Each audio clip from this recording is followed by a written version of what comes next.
வணக்கம். இன்றைய முக்கிய செய்திகள்.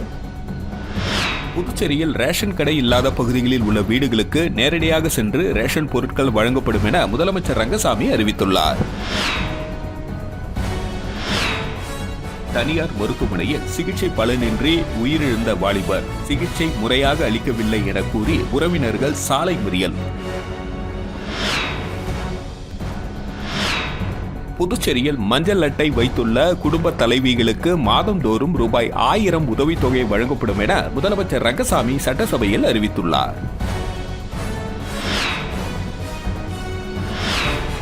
விளையாட்டு வீரர்களுக்கு உதவித்தொகை மற்றும் பல்வேறு கோரிக்கைகளை வலியுறுத்தி மாபெரும் கண்டன ஊர்வலம் நடைபெற உள்ளதாக சங்கத்தின் தலைவர் வளவன் அழைப்பு விடுத்துள்ளார். வணக்கம். இன்றைய முக்கிய செய்திகள்.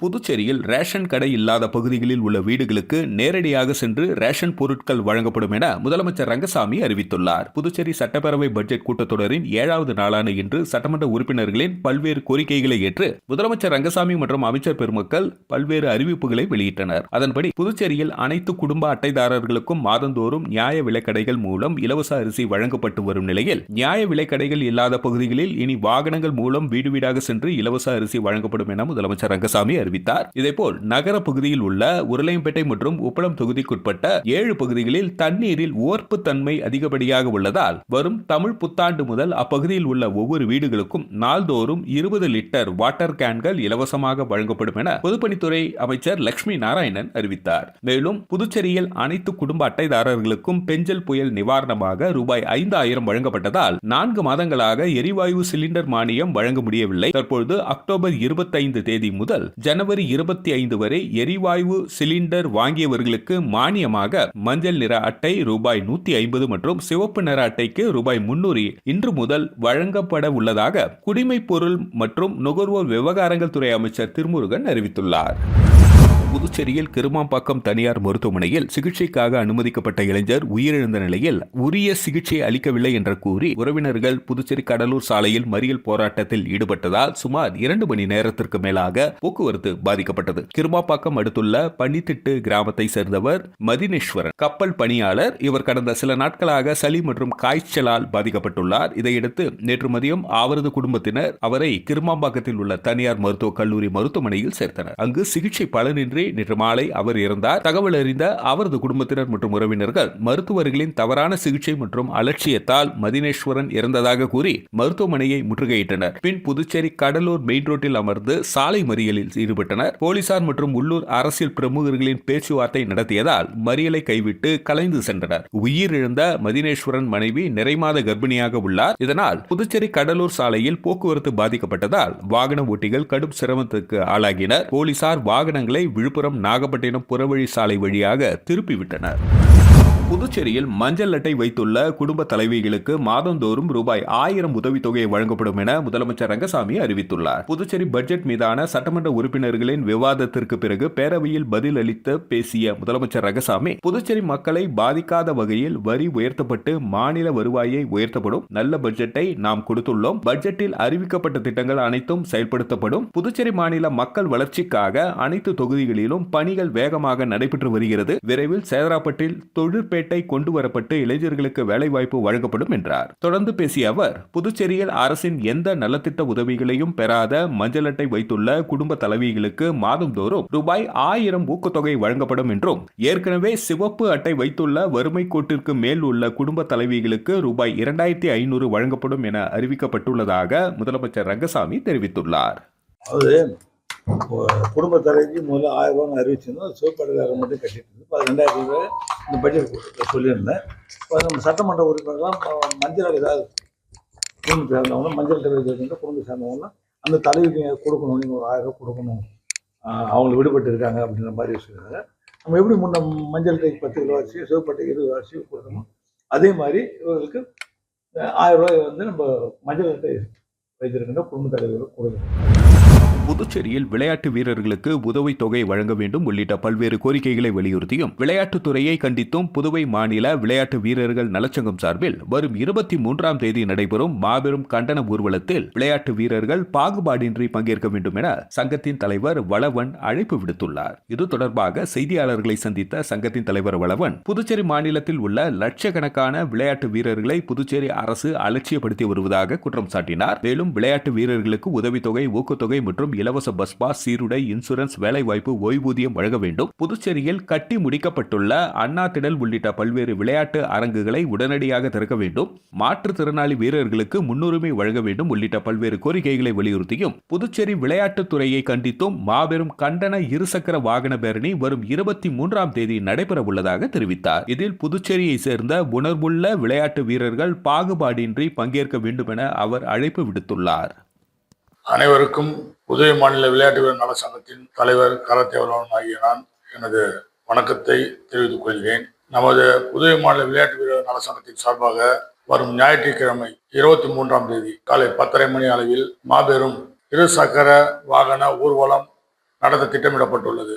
பல ஆண்டு காலமாக புதுவை மாநில விளையாட்டு வீரர்கள் முழுவதுமாக புதுவை அரசால் புறக்கணிக்கப்பட்டு வருகின்றனர். பட்ஜெட்ல பார்த்தீங்கன்னா எந்த நிதியும் முறையாக ஒதுக்கிறது கிடையாது.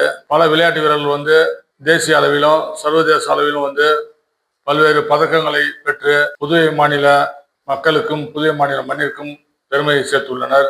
ஆனால் அவர்களுக்கு எல்லாம் எந்த ஒரு நிதி வசதியும் இந்த அரசு செய்து தராதது வன்மையாக கண்டிக்கத்தக்கது. புதுச்சேரியில் ஊசுடு சட்டமன்ற தொகுதிக்குட்பட்ட கூடப்பாக்கம் கிராமத்தில் உள்ள கால்நடை பராமரிப்பு கட்டிடத்தில் பழுது மற்றும் சீரமைப்பு பணிக்கான பூமி பூஜையினை அமைச்சர் சாய்ஜி சரவணகுமார் தொடங்கி வைத்தார். புதுச்சேரி மாநிலம் பொதுப்பணித்துறை கட்டிடங்கள் மற்றும் சாலைகள் தெற்கு கோட்டத்தில் பராமரிப்பில் உள்ள வில்லியனூர் கொம்யூன் ஊசுடு சட்டமன்ற தொகுதிக்குட்பட்ட கூடப்பாக்கம் கிராமத்தில் உள்ள கால்நடை பராமரிப்பு கட்டிடத்தில் பழுது மற்றும் சீரமைப்பு பணிகள் மேற்கொள்ள 29,25,000 திட்ட மதிப்பீடு செய்யப்பட்டு இப்பணிக்கான பூமி பூஜையினை ஊசுடு தொகுதி சட்டமன்ற உறுப்பினர் மற்றும் ஆதி திராவிட நலத்துறை அமைச்சருமான சரவணகுமார் கலந்து கொண்டு விழாவிற்கு தலைமை தாங்கி பூமி பூஜை செய்து பணியினை தொடங்கி வைத்தார். இந்த நிகழ்ச்சியில் செயற்பொறியாளர் செந்திரகுமார், உதவி பொறியாளர் பன்னீர், இளநிலை பொறியாளர் ராஜ தினேஷ், கால்நடைத்துறை இயக்குநர் மகேஸ்வரி, மருத்துவர் ஆனந்தராமன் மற்றும் பாஜக மாநில செயலாளர் ஜெயக்குமார் ரெட்டியார், பாஜக பிரமுகர்கள் உட்பட ஊர் பிரமுகர்கள் பலர் கலந்து கொண்டு விழாவினை சிறப்பித்தனர். அதிபலே சர்வதயாமூர்த்தே பலே சர்வசித்மநாசினி தீமகி தியோ யானோ ஜாதே பிரகரிய பிரசோதயாத். ப்ளீஸ் மேடங்க பாருங்க.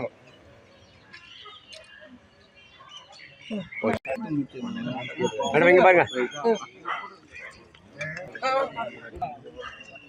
பெரியவங்கள வாங்க. இந்த கூட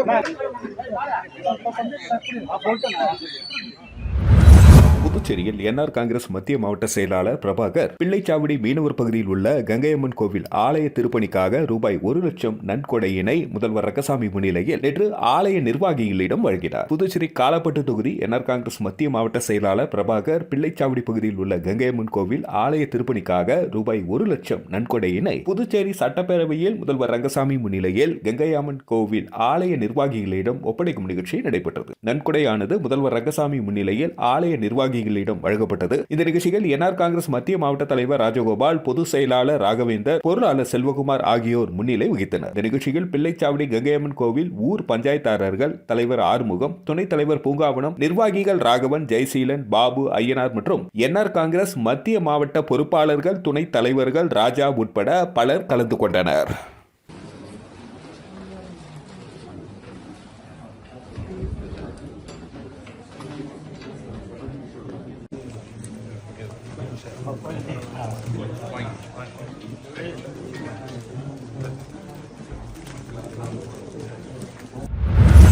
புதுச்சேரியில் ஓய்வு பெற்றதற்கான பணிக்கொடையை வழங்காத புதுச்சேரி அரசை கண்டித்து அங்கன்வாடி ஓய்வு பெற்றோர் நல சங்கத்தினர் போராட்டத்தில் ஈடுபட்டனர். இதில் ஓய்வு பெற்ற பெண் ஊழியர் திடீரென மயக்கம் அடைந்து கீழே விழுந்ததால் போராட்டத்தில் பரபரப்பு நிலவியது. புதுச்சேரியில் ஓய்வு பெற்ற அங்கன்வாடி ஊழியர்களுக்கு பணிக்கொடையை வழங்காத புதுச்சேரி அரசை கண்டித்து ஓய்வு பெற்றோர் அங்கன்வாடி ஊழியர் நலச்சங்கம் சார்பில் கண்டன ஆர்ப்பாட்டம் மாதாக்கோவில் அருகில் நடைபெற்றது. ஆர்ப்பாட்டத்திற்கு 100க்கும் மேற்பட்ட ஓய்வு பெற்ற அங்கன்வாடி ஊழியர்கள் கலந்து கொண்டனர். பின்னர் சட்டசபையை முற்றுகையிட மாதா கோவிலில் இருந்து ஊர்வலமாக புறப்பட்டு சட்டமன்றம் நோக்கி வந்தனர். அவர்களை போலீசார் தடுப்பு கட்டை அமைத்து சட்டமன்றம் அருகே தடுத்து நிறுத்தினர். இதனையடுத்து அங்கேயே அவர்கள் கோரிக்கையை வலியுறுத்தி கண்டன கோஷங்களை எழுப்பினார்கள். தொடர்ந்து அவர்கள் கோஷம் எழுப்பி கொண்டிருந்த பொழுது போலீசார் அவர்களை கைது செய்ய முயன்றனர். அப்பொழுது கிருஷ்ணவேணி என்கிற ஓய்வு பெற்ற ஊழியர் திடீரென மயக்கம் அடைந்து கீழே விழுந்தார். இதனால் போராட்டத்தில் சிறிது நேரம் பரபரப்பு ஏற்பட்டது. இதனையடுத்து அங்கு இருந்த காவலர்கள் மற்றும் ஊழியர்கள் துணையோடு அவர் அருகில் உள்ள அரசு மருத்துவமனைக்கு அழைத்து செல்லப்பட்டார். போராட்டத்தில் கலந்து கொண்ட அங்கன்வாடி ஊழியர் திடீரென மயக்கம் அடைந்து கீழே விழுந்த சம்பவத்தால் பரபரப்பு நிலவியது. உதவியாளருக்கு கொடுக்கப்பட வேண்டிய நிலுவைத் தொகையை உடனே வழங்கு. புதுச்சேரியில் அரியங்குப்பம் பிசிபி நகரில் தீ விபத்தால் வீட்டை இழந்த குடும்பத்தினருக்கு அதிமுக மாநில பொருளாளர் ரவி பாண்டுரங்கன் நேரில் சந்தித்து பணம் மற்றும் பொருள் உதவி வழங்கி ஆறுதல் கூறினார். அரியங்குப்பம் பிசிபி நகர் 3வது குறுக்கு வீதியை சேர்ந்த தம்பதி ராஜேஷ் கமலி இவர்களுக்கு ஒரு மகனும் ஒரு மகளும் உள்ளனர். இந்த நிலையில் ராஜேஷின் தாயார் உடல்நிலை பாதிக்கப்பட்டு புதுச்சேரி அரசு மருத்துவமனையில் சிகிச்சை பெற்று வருகிறார். அவரை கவனித்துக் கொள்ள கமலி ஆஸ்பத்திரிக்கு சென்றார். நேற்று முன்தினம் மாலை ராஜேஷும் மருத்துவமனைக்கு சென்ற நிலையில் வீட்டில் குழந்தைகள் 2 நபர்கள் மட்டும் தனியாக இருந்தனர். அப்பொழுது வீட்டின் ஒரு பகுதியில் திடீரென தீப்பிடித்து எரிந்து குடிசை வீடு முற்றிலுமாக எரிந்து சேதமடைந்தது. இதனால் வீட்டில் இருந்த கட்டில், பீரோ உள்ளிட்ட அனைத்து பொருட்களும் எரிந்து நாசமானது. இதற்கிடையே தீ விபத்தில் பாதிக்கப்பட்ட குடிசையை அதிமுக மாநில கழக பொருளாளர் ரவி பாண்டுரங்கன் நேரில் பார்வையிட்டு அந்த குடும்பத்தினருக்கு ஆறுதல் கூறியது மட்டுமல்லாமல் பண உதவி மற்றும் அத்தியாவசிய பொருட்கள், உணவு, பொருள் உள்ளிட்ட பொருள் உதவி வழங்கினார். அருகில் தொகுதி செயலாளர் ராஜா மற்றும்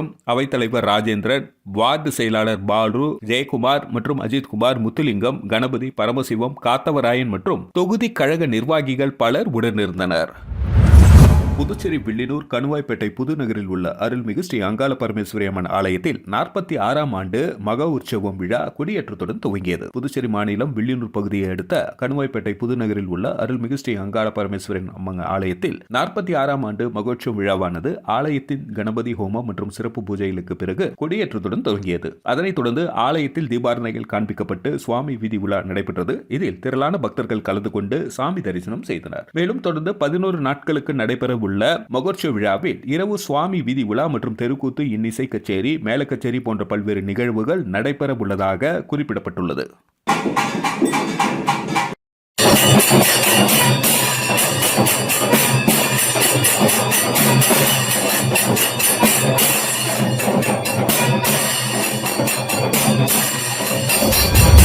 விபத்தில் உயிரிழந்தவரின் சகோதரரிடம் எஃப்ஐஆர் நகலை தர லஞ்சம் கேட்டதாக எழுந்த புகாரை அடுத்து புதுச்சேரி போக்குவரத்து எஸ்ஐ பணியிடை நீக்கம் செய்யப்பட்டுள்ளார். ஆரோவில்லில் அருகே உள்ள குயிலாப்பாளையம் பகுதியை சேர்ந்தவர் சரண்ராஜ். இவர் தனது நண்பர்கள் குணசேகரன், செந்தில் ஆகியோருடன் கடந்த பிப்ரவரி 12ஆம் தேதி துத்திப்பட்டு அருகே பைக்கில் சென்றபொழுது சாலையில் நிறுத்தியிருந்த லாரி மீது மோதியது. இச்சம்பவத்தில் 3 நபர்களும் உயிரிழந்தனர். இந்நிலையில் இச்சம்பவத்தில் உயிரிழந்த செந்திலின் சகோதரர் முத்து முதல் தகவல் அறிக்கை நகலை வில்லியனூர் போக்குவரத்து போலீசாரிடம் கேட்டுள்ளார். அப்பொழுது போக்குவரத்து போலீஸ் எஸ்ஐ லஞ்சம் கோரியதாக புகார் எழுந்தது. இது தொடர்பாக வீடியோ ஆதாரத்துடன் முத்து டிஜிபி அலுவலகத்தில் புகார் தந்தார். அதனையடுத்து போலீசார் டிஜிபி ஷாலினி சிங் விசாரணை நடத்த போலீஸ் தலைமையகத்துக்கு உத்தரவிட்டதுடன் எஸ்ஐ பாஸ்கரை ஆயுதப்படைக்கு மாற்றி உத்தரவிட்டார். இந்நிலையில் விசாரணையின் அடிப்படையில் எஸ்ஐ பாஸ்கர் இன்று பணியிடை நீக்கம் செய்து ஐஜி அஜித்குமார் சிங்லா உத்தரவிட்டுள்ளார். புதுச்சேரி சின்ன கரையாம்புத்தூர் அரசு தொடக்கப் பள்ளியில் நடைபெற்ற ஆண்டு விழாவில் துணை சபாநாயகர் ராஜவேலு பங்கேற்று பல்வேறு போட்டிகளில் வெற்றி பெற்ற மாணவர்களுக்கு சான்றிதழ் மற்றும் பரிசுகள் வழங்கி பாராட்டினார். புதுச்சேரி அரசு கல்வித்துறை சார்பில் சின்ன கரையாம்புத்தூர் அரசு தொடக்கப் பள்ளியில் 2024-25 கல்வியாண்டின் ஆண்டு விழா கொண்டாட்டம் பள்ளி வளாகத்தில் சிறப்பாக நடைபெற்றது. பள்ளியின் தலைமை ஆசிரியர் ஆறுமுக தலைமையில் நடைபெற்ற விழாவில் துணை சபாநாயகர் ராஜவேலு சிறப்பு விருந்தினராக கலந்து கொண்டு பள்ளியை விட்டு மேற்படிப்புக்கு செல்லும் 5ஆம் வகுப்பு மற்றும் முன் மழலையர் மாணவர்களுக்கு பட்டமளிப்பு விழா மற்றும் சான்றிதழ் வழங்கி சிறப்பித்தார். இந்த விழாவில் பள்ளியின் இருபால் ஆசிரியர்கள், ஊழியர்கள் மற்றும் பெற்றோர்கள் உட்பட பலர் கலந்து கொண்டனர்.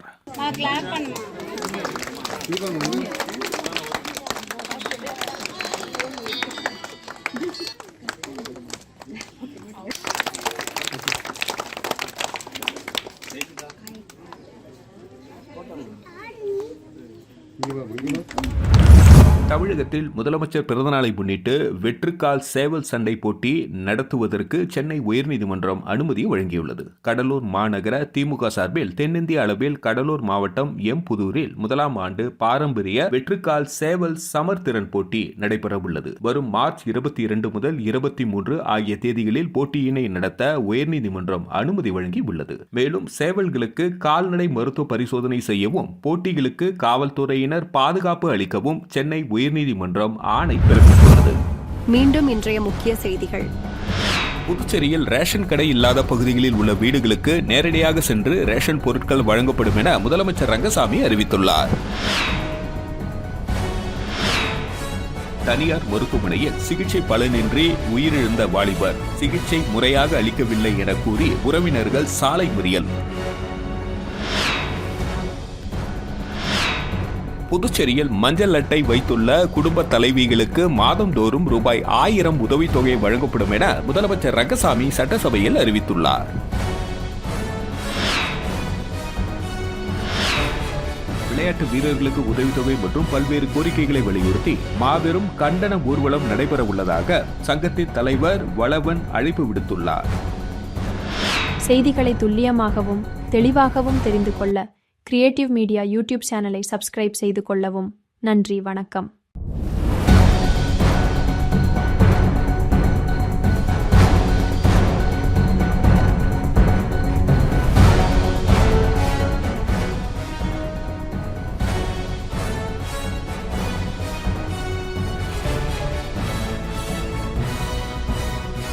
நம்ம சேனலை சப்ஸ்கிரைப் பண்ணுங்க, லைக் பண்ணுங்க, ஃப்ரெண்ட்ஸ்க்கும் ஷேர் பண்ணுங்க. தேங்க்யூ.